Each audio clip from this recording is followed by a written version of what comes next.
So, hey everyone, it's Marcus, and welcome to more chatting in my jungle room. Adelaide Fringe is on us. It's happening now. Please, everyone, I'm staying right in Adelaide where I'm talking to an incredible artist. She's an Adelaidean as well. Please welcome Amelie Peters. Amelie, hey, how are you? Hello, everyone. I'm excited. It's hot today in Adelaide. It's We've been, a warm one. we're glowing. We're glowing. We don't sweat, we glow. And Baby, as you can see, the darling, robe is not being worn today. It is being hung up. I love it. It's getting an airing. That's it. That's it. And besides, she's quite a statement piece. I hope you don't mind, Marcus, but I may have borrowed her from your wardrobe. Well, I did notice it missing. Yeah, cheers. Yeah. Hey, Adelaide Fringe is literally at our doorstep now. There's been a preview week that's occurred. Are you Fringe ready?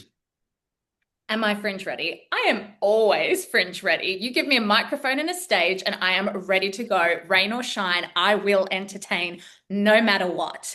Now, Holy. am I fringe ready for Friday the 20th at 8:50 p.m. where Sink or Sing, an interactive cabaret, turns out to be performing? I guess you'll just have to come to the show and find out. There we But go. get in quickly, tickets are flying. Oh my God. Ticket sales are actually going pretty well across the board. I was out at the Fringe last weekend and caught a couple of shows, and the energy, the vibe in Garden of Earthly Delights was really cool fun.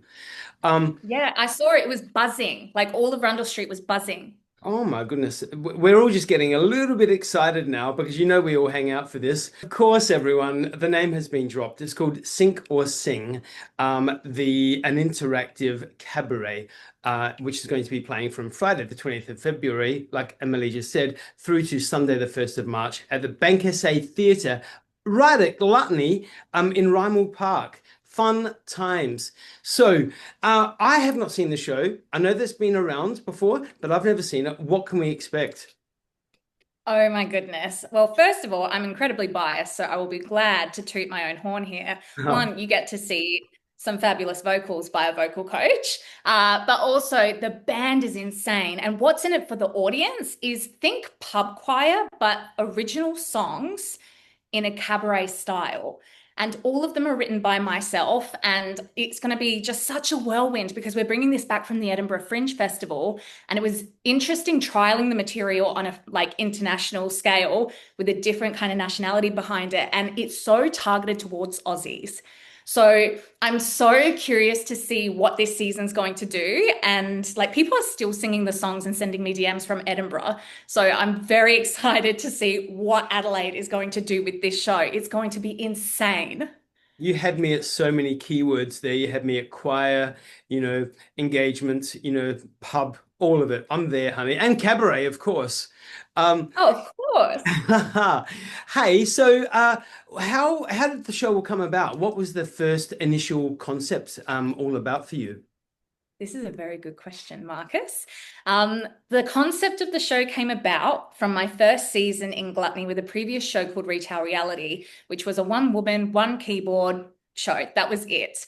And I got COVID during that season. It was when it got introduced to the state, and I had to cancel my entire run. It was my first big season. It was a really big deal to me in my career. But I noticed something while I was performing, and it's that the arts is not necessarily accessible to everyone. And that didn't sit right with me. And so, what I wanted to do was create an accessible 60-minute, fun, uplifting, wholesome, moving, but like not heavy throwback to choir with original songs where people can come back and sing and bring back nostalgia. And like one of the songs is called Fairy Bread. Like it's just cute and wholesome. And I just wanted to make something accessible, affordable, and fun for singers. And that is where Sink or Sing came from. Now, so do you need to have a great voice to be in the audience, or is it pretty much open to everybody? Well, I think great voice is kind of like a subjective point because it depends on how good you think you are personally. Well, that's right. Now, if, yeah, but I do think overall, like singing's vulnerable. They say that speaking is the number one most vulnerable thing in the world. I disagree. I think it is singing because it's that elevated on pitch. Now, as for these songs, I have deliberately written them in a style that would be suited to beginners, and it's fun. The whole point of this show is fun. It's not to get it perfect. It's not to worry about who's singing next to you. In fact, at the beginning of the show, what I do is I get audience members to look at each other, say hi, and then I say, if someone's going to judge you, statistically speaking, that is who it is. And it breaks the ice. The audience laughs, and then they literally they're singing the songs before I teach them to them by the end of the show. And you know what's going to make it even so much easier again? Like, ask them on the way in, ask the door person to ask them on the way in, are you a good singer or are you not? If you're a bad singer, please take the back row.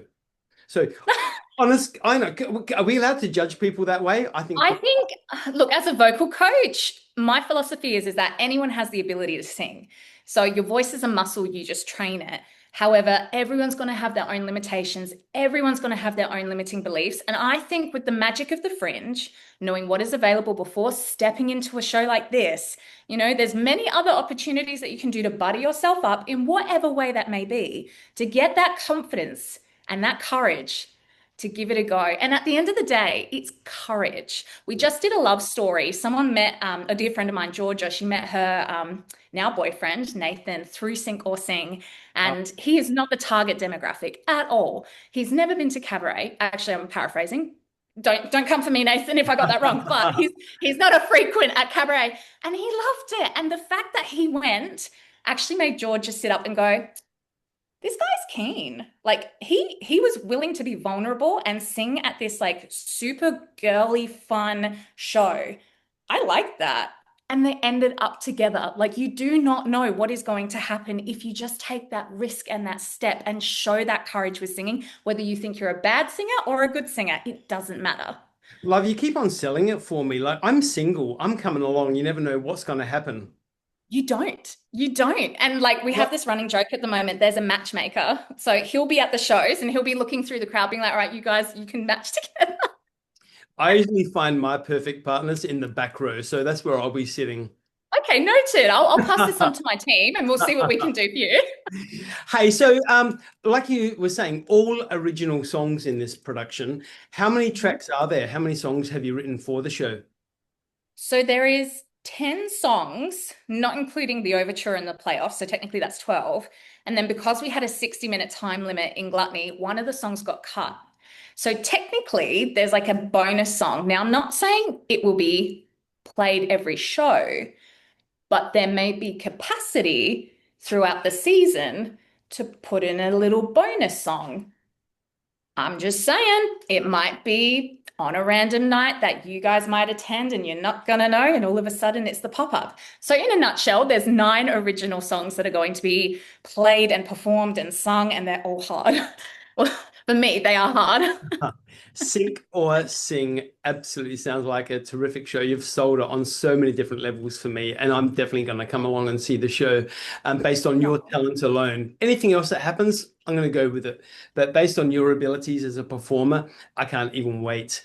Like we said, everyone, Sync or Sing, an interactive cabaret, runs from Friday the 20th of February to the 1st of March, 2026, of course, at the Bankersay Theatre in Gluttony, Rymall Park, where all the action's happening. So Adelaide Fringe has been around forever. You and I have been going as punters for as long as we've been alive, I'm sure. But what is it about the Adelaide Fringe that you enjoy personally, and why do you enjoy putting a show into the program? Oh, that's a juicy question. What have I personally enjoyed and what have I enjoyed putting into the program? Adelaide Fringe, it happens every year.